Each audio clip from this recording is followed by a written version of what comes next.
আমি অত তাড়াতাড়ি কোথাও যেতে চাই না।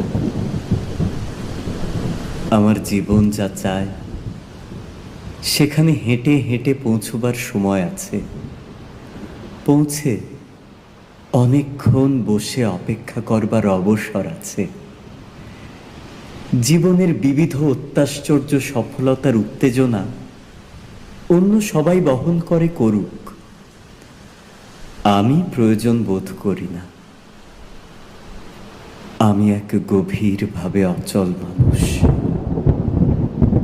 হয়তো এই নবীন শতাব্দীতে নক্ষত্রের নিচে।